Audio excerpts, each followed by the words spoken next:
Thursday afternoon chat. Your favorite artists with Jay Off. Ladies and gentlemen, please put your hands together for the legend today, Mr. Chris Tomlin. How are you, sir? I'm doing great, man. Great to be here. Always good to see you. You and I are racking up we're probably 15 interviews in 20 years. Easily. And I will say some of the guests that I've had over the 20 years, you can kind of tell a progression downwards. I feel like you're one of the only ones that I've been interviewing for 20 years that every chat we progress up. Isn't that fun? I mean, that's incredible, man. Content-wise. Yes, like, content-wise. I look back at the interviews and I'm like... But also in looks for you. Yeah, we're both. Because you're getting a better looking every year. Say that again. Yeah, definitely. I'm like a moldy cheese, every year. Fine wine. Fine wine. I mean, just all the things, right? Yeah. It's just every year. Thank you. That It's means just a on lot. the up and up. We have a new album to talk about. It comes out next week called The King is Still the King. We are very excited to dive in with a couple of songs today. Thanks. But let's lead a little lighthearted here first. Shocking. You are the pride of a small little town in Texas called Grand Saline. Yes. And you also have 1.5 million Instagram followers. So I've put together a list. I know you've not lived at home in a while. Right. You've been in Nashville, so Grand Saline's just like where I'm from. Yeah. You know. So I've put together a list. These names I'm going to mention to you. They're either one of your 1.5 million Instagram followers that obviously you're not going to know who they are, but or it's somebody who holds a major position currently in the town of Grand Saline. This is so good. Let's start with Teresa Pritchett. Grand Saline. She's one of your Instagram followers. Yeah. Teresa sounds like, I mean, it sounded like a lot of friends I had. How about Blake Armstrong? Instagram. He is Grand Saline's city attorney. This is going really bad. Well, not like you would actually know these, but I know, but it's been a while. Yeah, it's more like the sound. Yeah. Does this sound like somebody from back home that would be in a suit today? Yeah. Or, I have a little museum in Grand Saline. I just thought it was a key. No, I have a museum now. So the key opens. So there's this place. So Grand Saline means great salt. Okay, It means big salt. So where the Morton Salt Mine is in Grand Saline. Yeah. It's where when you say Morton Salt, it's coming from my little town. Yeah. Everybody's miners except me. And there is in the middle of the town. Yeah. At the one red light, there's a red light, and at the red light there is a big salt block. It's a big piece of salt that sits there, and they have the salt museum, and people come and you can lick the salt, the big salt block. It's a thing people do. Ugh. Disgusting. And it's like the Blarney Stone. So it's just wet. It's just wet. And so then there's the salt museum. And so there's a little section in the salt museum in the back corner, and it's got like my leather jacket, and it's got my records, and Can I go visit the spot? You can, and you can lick the salt when you go there, and you can go in and say, "Oh, I'd like to see the three things of memorabilia of Chris Tomlin." Can I call it the Chris Tomlin Museum? And then you can. It's like, just that corner over there. But they're like, this is the salt museum. And I pull out my credit card and I'm like, just hit me with it. I came here for this. And they're like, no, it's free. You can just walk up. No, seriously. Yeah. Really. Where do I get tickets to the Chris Tomlin Museum? This is so good. Here we go. Jim Enertson. ENERTSON. Jim Enertson. Definitely Instagram. He is. He loves you. Kathy Smith. Up in Grand Saline. She's the mayor. It's as strong as it gets. Mayor Kathy. Kathy Smith. How about Jeremy Barker? Jeremy Barker. I mean, I'd say Instagram. He's the chief of police in Grand Saline. How about Come on. Aremu Olawufunmilayo?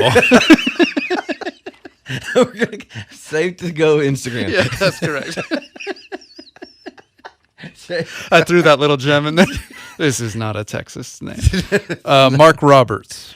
I mean, that's not fair. I mean, Mark Roberts, that could be. I mean, let's just say he's my town. He is the CEO at Morton's right now. Is he? Yep. He's running the salt. Yep. Whoa. Beverly Pearson. Beverly Pearson. Grand Saline? She's the city's secretary. Okay, I like it. Yes, we're Yep. going. Okay, two. Another Jeremy Nelson, Jeremy Nelson. I'm just gonna say Instagram. Instagram. Last one, and this is a repeat name again. Jeremy Barker. Well, you've got me confused because Jeremy was the chief of police, and is he also on my Instagram as well? Is he a follower? No, he is also the fire chief.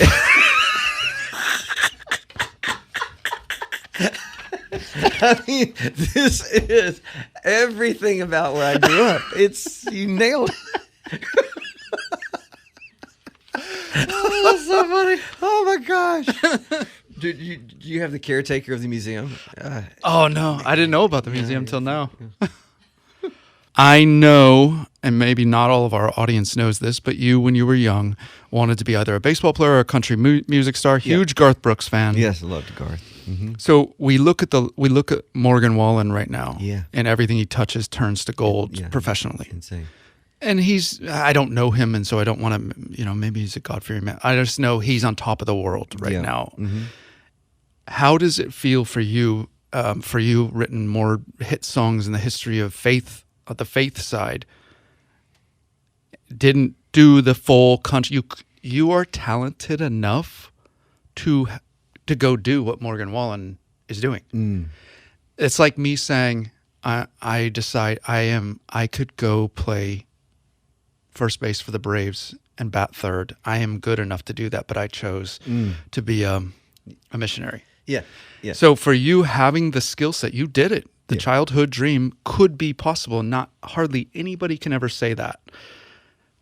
Do you ever look at like a Morgan Wallen and go, oh my gosh, God gave me the skill set. I can go do that if I wanted to, but I'm not.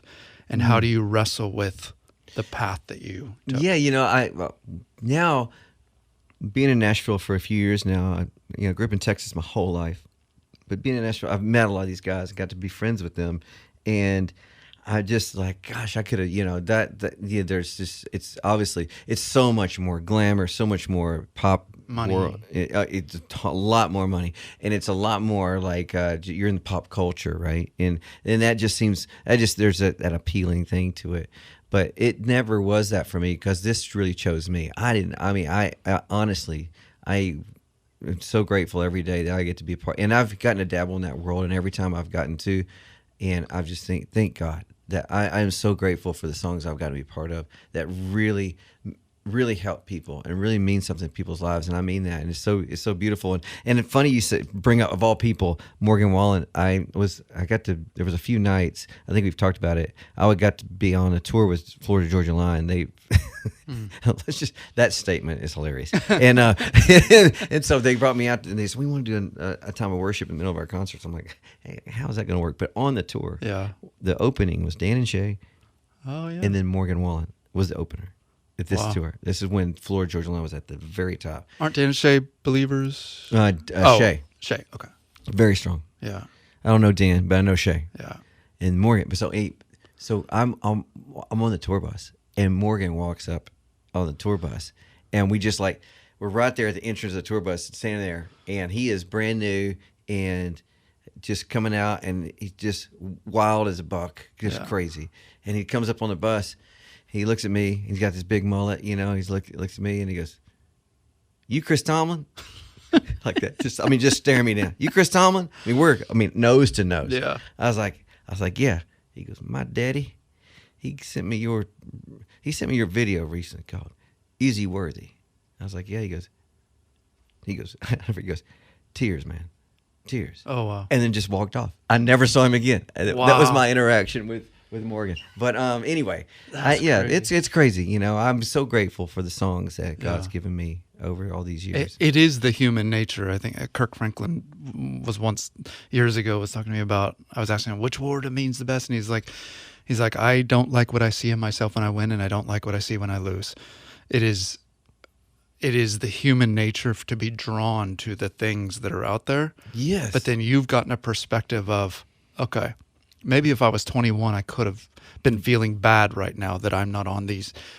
But the eternal stuff that I've allowed to be a part of is so much bigger, and I see that 100%. now. Yeah. I'm so grateful to see that. Even, I always thought, man, well, it would have been so cool to do that. Yeah. You know, and when I say cool, I've been about all it was. Yeah. It's just cool. But like the impact of music, and I'm just so grateful because from a young kid, it was God.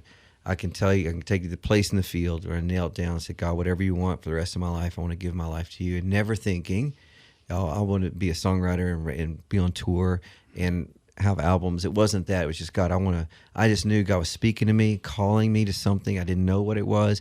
I'm not going to say that I knew exactly the path, but I was just trying to follow him, and he's led me into these things. And long before there was a record company, long before there was a radio station playing my songs, I was doing this, and I was playing, and I was using the songs. And if that all, honestly, I was talking about that with my wife the other day. If all of it went away, which at some point it will, would I still do it? And I was like, that's who I am. This is how God made me, to write these songs and to help people worship him. As your good buddy David Crowder is lied up the past month in a bed in a hospital with his leg in the air and a cast from a broken leg, how do people really know how athletic your job is? And now it's all coming to the light. Until this recent dust, it's like nobody knows. We're sort of athletes. What we do. You're out there. You're out there. You're going for it. Yeah. You're going for it. I mean, just look at a stage. Look at the navigating of, there is a 6-foot gap. Who else goes to work with a 6-foot gap in the dark right in front of them? I mean, there's been so many times, man. Yeah. So many times where I'm like, that was close. Yeah. That was close. And they'll put, like, our team will put the yellow tape at the ends, so I can wholly see, because you're not thinking when you're trying to connect with people. You're trying to break that wall of stage and people. So I'm just like going for it, just reaching out to people, like in my spirit, even my arms, like I'm reaching out, and I'm not thinking what this step is. And there's been a few times where I'm like, and there's been several times where it just like, when I've taken a step back and it's lighting or something, and I go down, and we've had so many injuries over. You got lights too that are. You can't, they're like, I hit you, and you're like, I don't know where I am. And then, oh, that was close. Yeah. Yeah. I mean, think about another profession that puts holes, 6-foot holes all around them. In the dark. Good luck. So Crowder's like waving this banner going, you guys don't know what we do every night for you. Thank you, David. Sorry, and thank you. Yeah. Let me flip serious on you. Your good buddy Louis Giglio, who is sort of my pastor, because my son and I don't wake up very well on Sunday mornings, so we end up. That's a good one. Yeah. YouTube and Louis have spiritually shaped my son and I because we're deep sleepers. And so he once said, if you want to know the love of God, blow your life up. Wow. And watch the Father run to you. Wow. And so I did. And it's been this, the reason I'm asking you this is also because I did an analogy on the air the other day where I quoted Louis, blow your life up and watch what other God would come running to you after you blow your life up like that. And my personal life blew up over the last couple of years, so I'm kind of in this rebuilding phase of life. And I quoted, I've never been through a tornado, but you grew up sort of in Tornado Alley, perhaps? Yeah, 100%. Have you ever seen people walking out into their yard day after a tornado where they're like zombies? Yes. Yeah. There are so many people listening right now that the tornado has hit and they're next day walking out into the yard.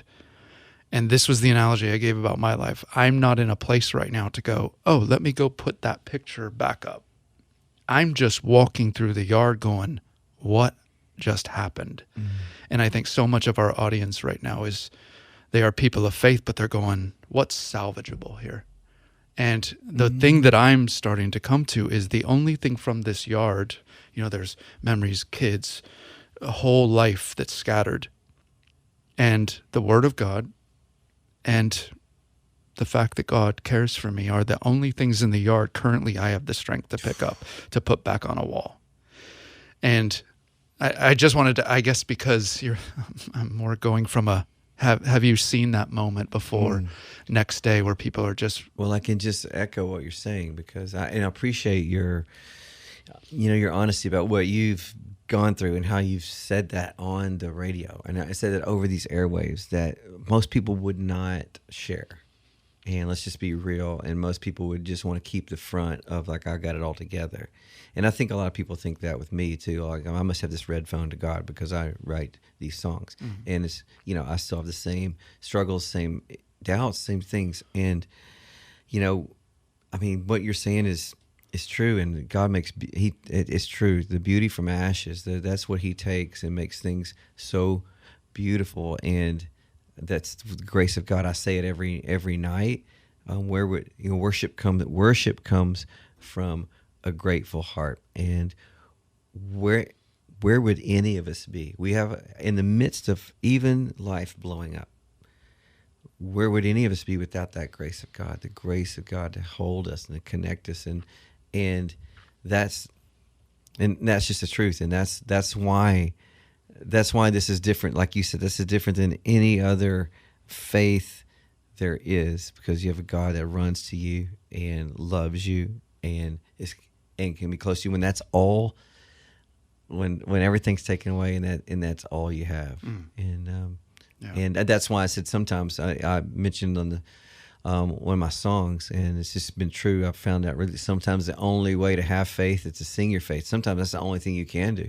That's why I'm just so privileged. We've been talking about the privilege of being someone who's writing songs to help people and to have music that helps people. That's different than just a great little country song on the radio, or great than the latest top 40. This is something that is a lifeline to people that people can hold on to. And sometimes those words, God's word, a song that God puts in your heart, is the only way you got to just tell yourself. You got to, isn't it amazing the Psalms say, tell your soul, bless the Lord, oh my soul. Like, you have to tell yourself sometimes, I got to, this is not, I don't wake up going, you know what, this is amazing. Like you said, I'm just coming out of the tornado and I got the house is gone. And I'm walking around like, what is going on? And yet in those times, man, to know that you may not see it now, but the nearness of God and the truth of God in those times. That's good. With back to school being recent and you having 3 girls, what is your oldest? 13. Perfect. Do you know, when you and I were young, dork, dude was around, this little language that we all spoke culturally, but it's gone off the script over the past 10 years. Like, I mean, they're using words that aren't even words, and once they start using them with each other, it's like us older people are going, what did you say? Yeah. I mean, we're just coming around to lit fire, Yeah, we're just now getting to, that, oh, man. Comfortably using it and feeling embarrassed, but like, I'm going to have a go at saying lit right here. Yeah. My favorite one right now is slay. Slay, yeah. I love the slay. That is slay. So now I found myself saying, slay, man. And I'm like, I can't believe I said that. But it's because you're 5 years behind with that. Because slay is already done. Yeah. Not to you and I. Slay is just in its era right now. So I asked the audience a month ago, those of you with younger kids that are going back to school, they've been like workshopping these words all summer long. Right. And once they make it into school, that's when they take off. And all of a sudden, that's where you and I hear about them in about a year or two. So I did the audience clued me in on some. Okay. Some were great. I liked them. Some were like, these are the people going to run this country in 10 years. One of them was the one that's really, it's almost old, so you better start using this quickly. It's cook. Cook? Let me cook. Let me cook. Yeah. No, okay. That one Let me cook. That one is on the back end. And it's like... if you're bothering your daughter going, hey, we need to go, Dad, let me cook. Let me cook. Oh, wow. Yeah. Let me cook. Okay. Yeah. Okay. Cook is used in a different way, where if you're done, you're cooked. You're cooked. Yeah. Now I got that. I'm kind of on that one, but I didn't know the let me cook. Yeah. Let me cook. Okay. I love it. It's just very descriptive. It's perfect. Let me cook. But then it goes into there's a new one, raise your ya. Raise your ya. Yeah. Bro, tell me this. That is brand new-ish. And I'm like, what? Raise your ya. Right. That's actually said. I don't even know what it means, but raise your ya. It sounds like the old Seinfeld, like yada, yada, yada. Yeah. But it's not that. Raise your and don't quote Seinfeld in front of them. You'll get... So that one is newer. The let me cook, jump on that one now, or... Yeah. oh, I'm cooked. I'm cooked. And I think, and some of the other ones, I'm like, This oh, show slays. this show slays. Yeah. No, you're a slay. Yeah. Oh, JR, you're a slay. I'm like, okay. Oh, Peak. Peak. Peak is the new one. Peak. Oh, that's Peak. Peak. That means it's. Oh, that's the top. That's the top. That's the reach. Yeah. That's peak. I just learned that when I was so Oh, proud of that's- myself. I appreciate that. Yeah. I'm gonna go home from this and try them out. Yeah, it was straight I'm recon. at I the did. house tonight. Oh, that's Peak. Let me cook. Let me. Let me cook. And she's like, my wife's like, great, thank you. That'd be amazing. Thank you. You got it. Don't have to ask twice on that one. Got it. And you're like, this is not Peak. This is not peak. No. Album comes out next week. It's called The King is Still the King. Yes. And we are so excited to dive into a new crop of songs. Thank you, man. Always love sitting down with you, my friend. Thank you. So excited. Love being here with you. Excited for the new chapter of music, and thanks for letting me hang out today. All right. That's what's our new buzzer? That's peak. Today was peak. today. This interview slayed. It's slayed. Yep. It was But peak. now It's peak. I'm cooked. The Thursday afternoon chat. Your favorite artists with JR.